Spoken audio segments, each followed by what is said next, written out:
رسول اللہ صلی اللہ علیہ وآلہ وسلم کی 10 عادات مبارکہ۔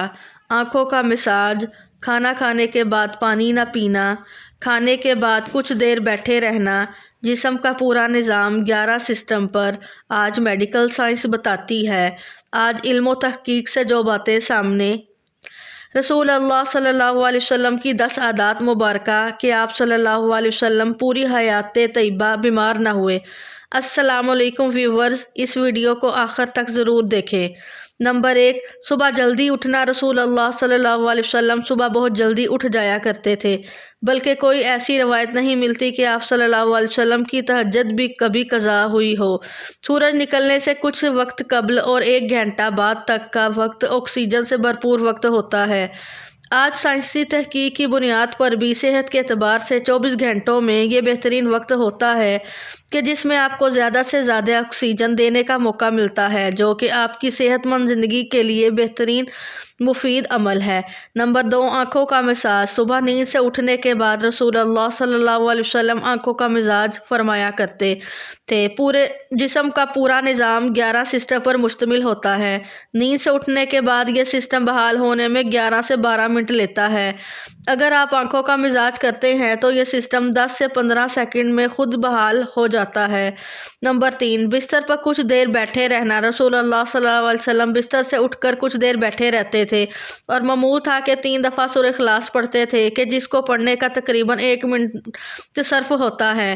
آج میڈیکل سائنس بتاتی ہے کہ ہمارے دماغ میں ایک کیپلری ہے کہ جس کے ایک حصے سے دوسرے حصے کے لیے بلڈ کے لیے صرف ایک پل بنتا ہے۔ اس طرح ایک پل کے ذریعے سے ہی ہمارے پورے دماغ کو خون کی سپلائی بحال ہوتی ہے کہ جہاں سے ہمارے تمام تر اعصاب یعنی پورا جسم کو کنٹرول ہوتا ہے۔ اگر کوئی شخص صبح بیدار ہونے پر اچانک اٹھ کر چل دے جبکہ ابھی دماغ میں خون کی سپلائی بحال نہیں ہوئی تو اس شخص کو یہاں برین ہیمریج ہو سکتا ہے یا وہ دماغ کے کئی دوسرے پیچیدہ مسائل کا شکار ہو سکتا ہے کہ جس میں اچانک جسم کے کئی حصوں کا مفلوج ہونا فالج بھی شامل ہے۔ جبکہ اگر وہ صرف 1 منٹ بیٹھا رہے کہ اس کے دماغ میں خون کی سپلائی بحال ہو سکے تو بہت سے پیچیدہ مسائل سے بچ سکتا ہے۔ یہ باقاعدہ ایک سائنس ہے اور اس ایک حدیث مبارکہ کے پیچھے بہت سے پروفیسر ڈاکٹرز کی ریسرچ شامل ہے کہ جس میں غیر مسلم ریسرچرز نے بھی اتفاق کیا ہے کہ ہمیں محمد صلی اللہ علیہ وسلم کی سنت کے مطابق صبح اٹھنے کے بعد بیڈ پر کچھ دیر بیٹھے رہنا چاہیے۔ اس کا فائدہ یہ ہے کہ دماغ پوری طرح سے ایکٹیو ہو کر ہمارے جسم کی بھرپور رہنمائی کے قابل ہو جاتا ہے۔ اس سنت مبارکہ پر جہاں بہت بڑا اجر و ثواب ہے وہاں صحت کا بھی بہت بڑا راز ہے۔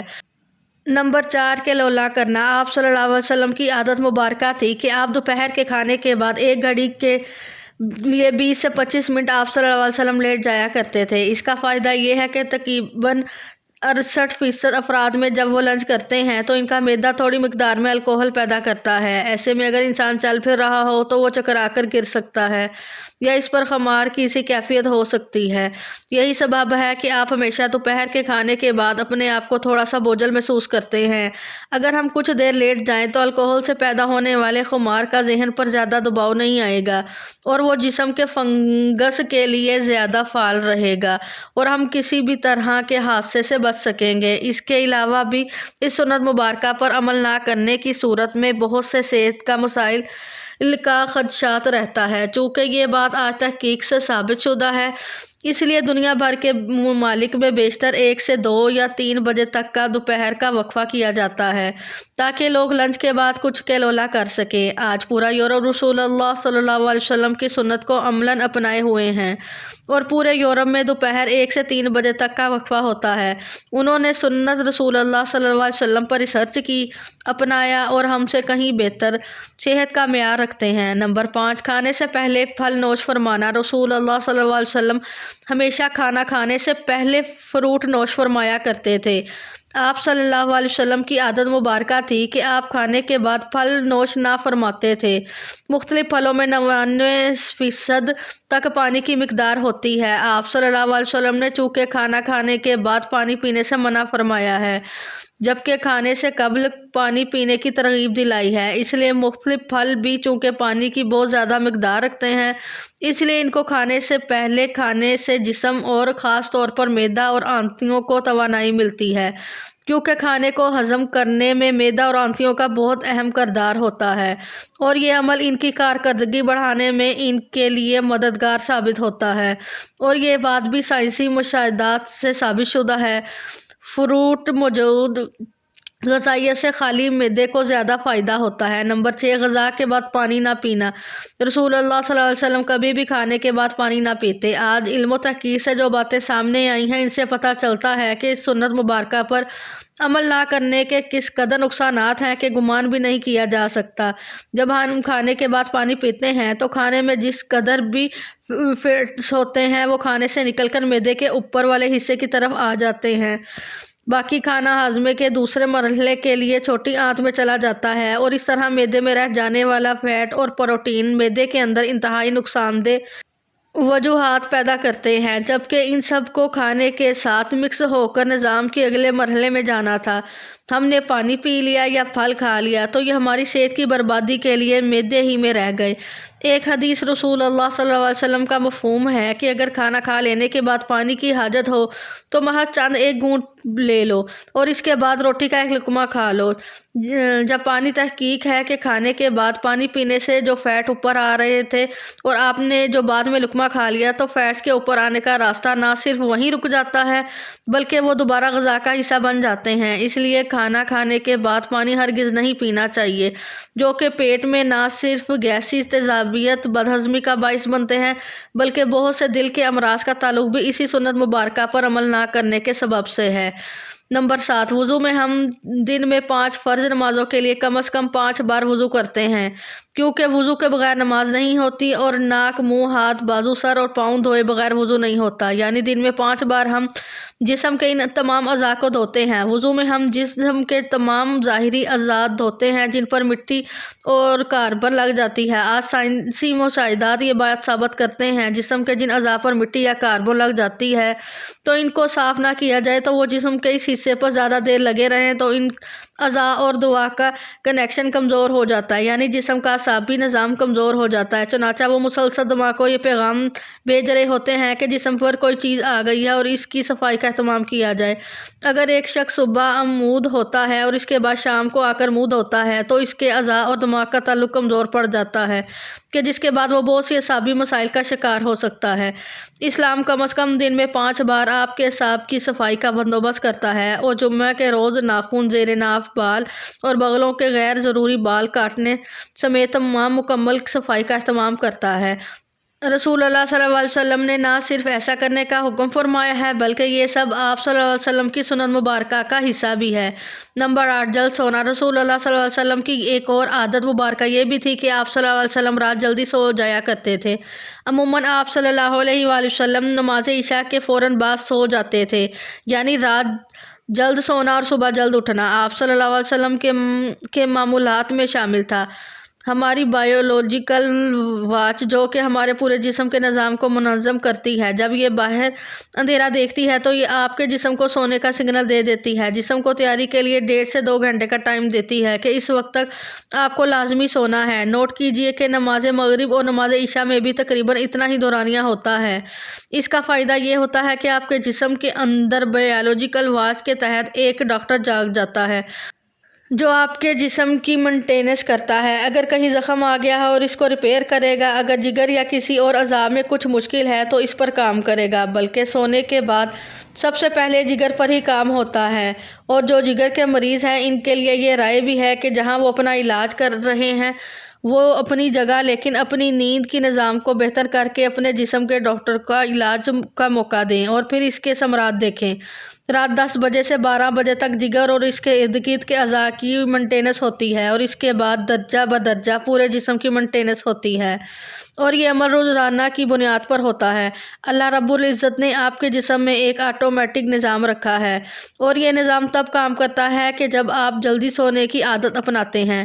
عہد جہالت میں عربوں میں ایک رواج تھا کہ رات کے کھانے کے بعد ان کے ہاں شعر و شاعری اور دیو ملائی کہانیوں کی محفلیں ہوتی تھیں جو رات گئے 2 بجے تک چلتی رہتی تھی، اور اس ماحول میں رسول اللہ صلی اللہ علیہ وسلم کا رات جلدی سونا بھی ان کے نزدیک ایک قابل اعتراض عمل تھا۔ یہ تو عہد جہالت تھا، لیکن آج ماڈرن دور کا دعویٰ کرنے والے ہم مسلمانوں کے ہاں بھی دیر تک جاگنے کو نہ صرف قابل اعتراض نہیں سمجھا جاتا بلکہ کچھ حد تک تو قابل فخر بھی جانا جاتا ہے۔ عہد جہالت کے محفلوں کی جگہ آج ماڈرن انٹرنیٹ اور سیٹلائٹ ٹیکنالوجی نے لے لی ہے، لیکن جلد ہونا رسول اللہ صلی اللہ علیہ وسلم کے معاملات میں تھا، کیونکہ جسم کے اندرونی ڈاکٹر کی افادیت سے واقف تھے، اور یہی وجہ ہے کہ پوری حیات مبارکہ میں رسول اللہ صلی اللہ علیہ وسلم ایک لمحے کے لیے بھی بیمار نہ ہوئے۔ نمبر 9، مسواک کرنا۔ رسول اللہ صلی اللہ علیہ وسلم مسواک کو بہت پسند فرماتے تھے، اور خصوصاً دن میں 5 دفعہ ہر نماز میں وضو کے ساتھ تو ضرور اس کا اہتمام فرماتے تھے۔ اس کے علاوہ بھی جب گھر تشریف لاتے، کسی محفل میں حاضری سے پہلے غرض موقع بہ موقع مسواک کا اہتمام کرتے، اور مسواک کو بہت محبوب رکھتے تھے۔ ہوتا یہ ہے کہ جب ہم کھانا کھاتے ہیں تو دانتوں کے درمیان کھانے کی کچھ نہ کچھ ذرات ضرور رہ جاتے ہیں، اور کھانے کے 1 گھنٹے بعد ان میں بیکٹیریا پیدا ہو جاتے ہیں۔ محسوس کیجیے گا کہ دانتوں میں رہ جانے والے ذرات 2 گھنٹوں پر نرم ہو جاتے ہیں، اور اس کی وجہ سے یہ بیکٹیریا ہی ہیں۔ اس لیے ہمیں کہا گیا ہے کہ کھانے سے پہلے بات ہونے سے پہلے مسواک کا اہتمام کیا جائے، ورنہ یہ آپ کے ہارٹ اٹیک کا بھی سبب بن سکتی ہے۔ آج امریکہ اور مغربی ممالک میں صبح اٹھے بغیر دانت منہ صاف کیے بغیر کھانے پینے کا رواج عام ہے، جو ان میں طرح طرح کی بیماریوں کا سبب بن رہا ہے۔ آسٹریلیا کی ایک یونیورسٹی نے ہارٹ اٹیک کے 500 مریضوں پر تحقیق کی۔ انہوں نے جہاں اور بہت سی وجوہات بیان کی، وہاں ایک کامن وجہ یہ بھی سامنے آئی کہ یہ لوگ ٹوتھ برش کرنے کے عادی نہ تھے، جس کے سبب ان کے دانتوں میں میل جمع ہو کر پیٹ میں جا کر اس قدر ملٹی سپلائی ہوا کہ وہ ہارٹ کی آرٹریز کو بلاک کرنے کا سبب بنا۔ ان کو ہارٹ اٹیک کا اصل سبب ان کے دانتوں میل کا تھا، جبکہ ہمیں رسول اللہ صلی اللہ علیہ وسلم نے مسواک کی اس حد تک تلقین فرمائی کہ ایک موقع پر آپ نے فرمایا کہ اگر امت پر بھاری نہ ہوتا تو میں امت پر مسواک کو فرض قرار دے دیتا۔ آج کی ماڈرن سائنس یہ ثابت کر چکی ہے کہ جن لوگوں کو ٹوتھ برش زیادہ استعمال کرنے کی عادت ہوتی ہے، ان کو غصہ کم آتا ہے، اور وہ اکثر ٹھنڈے مزاج پرسکون رہتے ہیں۔ جس شخص کو زیادہ غصہ آتا ہو، بلڈ پریشر اکثر ہائی رہتا ہو، طبیعت میں بے چینی ہو، تو وہ زیادہ سے زیادہ مسواک کیا کرے۔ 2-3 ماہ میں ہی وہ اس کے حیران کن معجزاتی اثرات پائے گا۔ نمبر 10، ہفتے میں 2 روزے۔ رسول اللہ صلی اللہ علیہ وسلم کے معاملات میں پیر اور جمعرات کا روزہ بھی شامل تھا، اور آپ صلی اللہ علیہ وسلم نے ان روزوں کو رکھنے کی ترغیب بھی دلائی، یعنی کہ ہفتے میں 2 روزے۔ رسول اللہ صلی اللہ علیہ وسلم کا قول مبارک ہے کہ مسلمان ایک آنت میں کھانا کھاتا ہے جبکہ کافر 3 آنت میں، اور ہمیں نصیحت فرمائی کہ جب خوب بھوک لگے تو کھانا کھاؤ، اور ابھی بھوک باقی ہو تو چھوڑ دو۔ یہ عمل آج جدید میڈیکل کی زبان میں آٹوفیجیا کہلاتا ہے۔ یہ انسانی جسم کو صحت مند رکھنے کا بہت عظیم راز ہوتا ہے کہ جب ہم معمول کے مطابق اپنی ضرورت سے زیادہ کھانا کھاتے رہتے ہیں تو جسم میں فالتو پروٹین فیٹس اکٹھے ہو جاتے ہیں، جو کہ جسم کی ضرورت سے زائد ہونے کے سبب جسم میں زہر کا کردار ادا کرتے ہیں اور مختلف بیماریوں کا سبب بنتے ہیں۔ آج کی عام بیماریاں شوگر، کولیسٹرول اور بلڈ پریشر کے بنیادی سبب یہی ہیں، فالتو فیٹس ہی بنتے ہیں۔ جب آپ کو بھوک لگتی ہے تو آپ کے جسم جونسنز یعنی جسم میں کھانا ہضم کرنے کا خودکار نظام پوری طرح سے تیار ہو جاتا ہے۔ اگر ہم نے 100 لقمے کھانے ہیں مگر 70 پر ہاتھ روک لیا تو باقی 30 لقمے کی جن کی جسم کو ضرورت تھی، جسم کو ضرورت ایکسٹرا پروٹین اور فیٹس کو کھا کر پورا کرتا ہے۔ جسم اپنے خودکار نظام کے تحت اکٹھا ہو کر زہر کو ختم کرتا رہتا ہے اور آپ صحت مند رہتے ہیں۔ اب جب 3 روز ہی کو کوتاہی ہوگی اور آپ نے پیر کو روزہ رکھ لیا تو دن بھر کے طویل روزے کے بعد آٹوفیجیا کے عمل کو ایکٹیو ہونے کا بھرپور موقع ملتا ہے اور 3 روز کی کوتاہی کو ریپیئر کرتا ہے۔ پھر تو روزے کے معاملات اور جمعرات کا پھر روزہ، جب یہ سنت صلی اللہ علیہ وسلم آپ کے معاملات کا حصہ بن جاتی ہے تو بیماری پیدا کرنے والے سیل آٹوفیجیا کا عمل ہفتے میں 2 بار دہرائے جانے کے باعث اکٹھے نہیں ہو پاتے اور آپ سدا صحت مند رہتے ہیں۔ آج ہم سائنسی تحقیقات پر بہت یقین رکھتے ہیں کہ ہم اس دنیا میں سائنس انتظام میں رسول اللہ صلی اللہ علیہ وسلم کی سنت مبارکہ کو پروف کریں تو ہم اللہ کے رسول اللہ صلی اللہ علیہ وسلم کی سنتوں پر عمل کرنا شروع کریں گے۔ حقیقت یہ ہے کہ سائنس رسول اللہ صلی اللہ علیہ وسلم کی سنتوں سے بہت پیچھے ہے اور آپ صلی اللہ علیہ وسلم کی ساری حیات طیبہ سنتیں ہمارے لیے مشکل راہ ہے اور انہی میں ہمارے لیے دنیا اور آخرت کی کامیابیاں اور راحتیں ہیں۔ ترجمہ: اے مسلمانوں، تمہارے لیے اللہ کے رسول اللہ صلی اللہ علیہ وسلم کی زندگی میں ایک بہترین نمونہ ہے۔ اللہ پاک ہم سب کو صحت مندانہ زندگی عطا فرمائے اور ہمیں ایمان کی دولت سے مالا مال کرے، آمین۔